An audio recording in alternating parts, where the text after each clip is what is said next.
I am going to show you a technique that I use that I haven't seen anybody use before, and I don't understand why, because it works so good for me and I've used it for quite some time. As you can see, I'm about to repair this hole here on this drywall that I had to make because we were running an electrical line behind it, and we had to open it up so we could run the electrical line to it. Now I'm getting ready to go ahead and patch it up.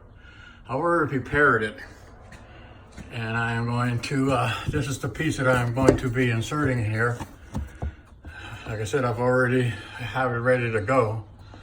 But what I wanted to point out is, as you can see, the only support to hold this in place is this 2x4 right here. And as you can see, there's no support up here. There's no support down here. A lot of people, they come and they put something behind it and drill a piece of wood behind it or something to give support. I use another technique that I think is much more simpler, and it works fine, and it has worked fine. Matter of fact, I use that technique right here. And right here, there's no support up here at all. And as you can see, that is solid. That is solid, nothing. Then also down here at the bottom, same thing. The support is over here, and then right across here, there's no support at all whatsoever. And then the technique that I use supports this part right here, and as you can see, that is solid. So I'm gonna go ahead and prepare this and show you the technique that I use to support up here and to support up here. Of course, the support here is a plus if you have it, but I'm gonna go ahead and prepare this, and then I'm gonna show you the trick that I use when there's no support on an end.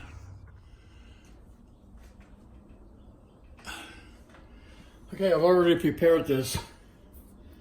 So here I got my compound all around the edges over here where I'm about to put this in.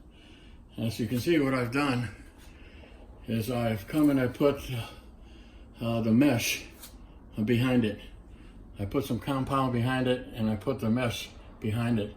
Now you can use tape if you want, but I like the mesh because it's perforated and the compound goes right through it and it clinks to it much better. Also put some compound here on the edges as well. And now what I'm going to do is I'm going to insert this in here.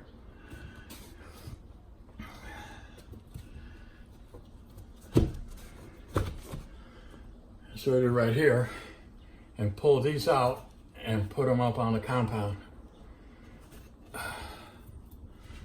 And pull these out, put them out on the compound. And had already started to dry a little bit.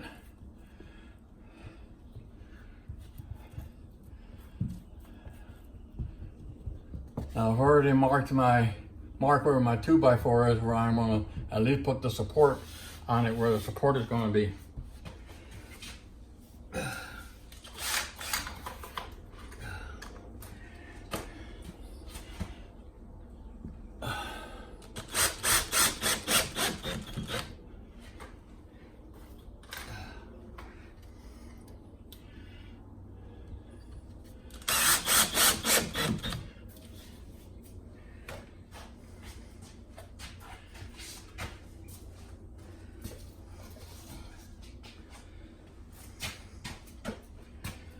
We'll get the compound and go ahead and start cutting that up.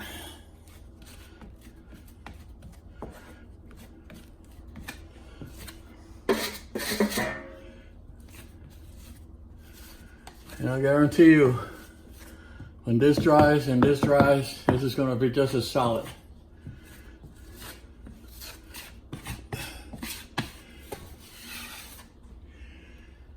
Now, of course, I will be putting some compound here. I'll be filling this up here as well. Okay, and when this dries up, that's going to be just like that right there. That's going to be just like that right there. Okay, and that's my little trick that I use, and I've used it for quite some time, and it's been very successful for me. Now, once I finish that up, I'll come up. Also, you can also tape it around the edges and so forth. But that's my solution to put any support in the back, because that support, once that dries, that's going to be just as solid as any support that you can put back there.